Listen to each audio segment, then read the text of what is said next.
Oke, kali ini kita mau ngebahas sesuatu yang indah banget dalam Islam, yaitu konsep wanita solehah.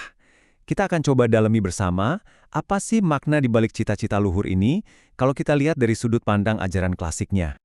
Oke, kita langsung aja ya. Jadi, apa sih wanita solehah itu? Sering banget kita dengarkan, tapi ini bukan cuma sekedar label loh.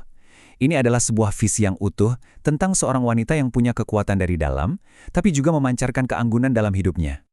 Nah, pertanyaannya, perjalanan ini mulainya dari mana sih? Ternyata kalau kita telusuri, akarnya itu ada di hubungan yang paling dasar, paling fundamental, yaitu hubungan kita dengan Sang Pencipta. Fondasi spiritual ini ternyata dibangun di atas dua pilar utama. Pertama, jelas, iman dan ketaatan yang kokoh sama Allah. Terus yang kedua, kita ngisi waktu kita dengan ibadah dan perbuatan baik. Dan yang menarik nih, ini tuh bukan cuma soal sholat atau puasa aja. Bahkan hal-hal sehari-hari kayak ngurus rumah, itu bisa jadi ibadah. Dan ayat ini tuh, wah, kena banget. Benar-benar menggambarkan ide intinya, kalau mau sukses beneran, ya mulainya dari nyuciin jiwa kita sendiri.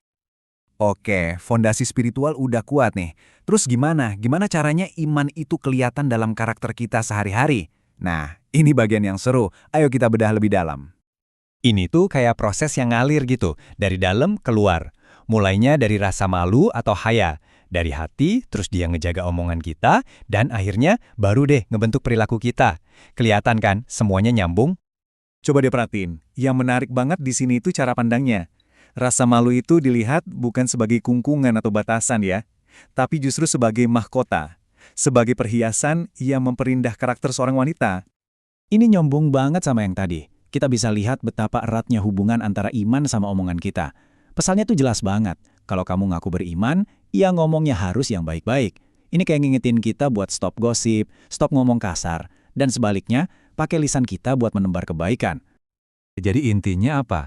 Karakter yang baik itu rasanya adem nenangin, bukan malah bikin orang sakit hati. Persis kayak kata Imam Ghazali, akhlak baik itu ya soal nahan marah, bisa maafin orang dan sabar. Kehadirannya tuh bikin suasana jadi tenang, bukan malah bikin tegang. Oke, dari karakter pribadi, sekarang kita geser ke lingkup yang lebih luas lagi, yaitu keluarga.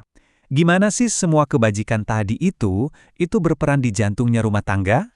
Nah, di sini ada 4 poin penting nih yang katanya jadi kunci buat menciptakan keluarga yang harmonis. Ada soal hubungan sama suami, sama orang tua dan mertua, gimana cara ngelola rumah, sampai perannya sebagai pendukung suami dalam hal-hal baik. Nah, ini nih salah satu poin yang sering banget jadi pembahasan, yaitu taat sama suami. Tapi coba kita lihat lebih dalam deh. Ajaran klasiknya tuh ngejelasin kalau ini bukan soal tunduk buta, sama sekali bukan. Ini lebih ke kemitraan yang saling menghormati, kerjasama dalam kebaikan. Bukan berarti suara si istri jadi hilang. Dan hadis ini seakan-akan ngasih penekanan ya betapa pentingnya peran ini. Kemitraan yang harmonis sama suami, di samping ibadah-ibadah wajib, ternyata bisa jadi salah satu jalan yang ngebawa kita ke surga. Ini juga jujur mengubah cara kita mandang pekerjaan rumah tangga kan? Jadi bukan sekedar beban atau kerjaan yang ngekang, tapi sebuah keahlian yang mulia. Bayangin, dengan keahlian itu kita bisa nyiptain taman surga di rumah kita sendiri, tempat yang bikin semua anggota keluarga ngerasa nyaman dan damai. Oke, kita udah lihat banyak banget ciri-cirinya ya. Nah, sekarang pertanyaan besarnya, gimana semua ini nyatu jadi satu gambaran utuh?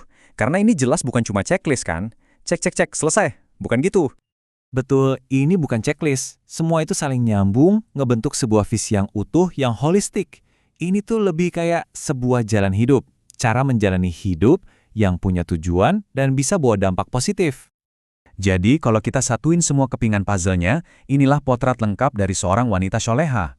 Jiwanya bersih, ibadahnya kuat, dia bisa jaga kehormatan dan rasa malunya. Omongannya lembut, karakternya sabar dan meneduhkan. Penampilannya juga sopan, dan yang penting, dia jadi partner setia dalam kebaikan. Ini kombinasi yang luar biasa antara kekuatan spiritual di dalam dan kelembutan karakter di luar.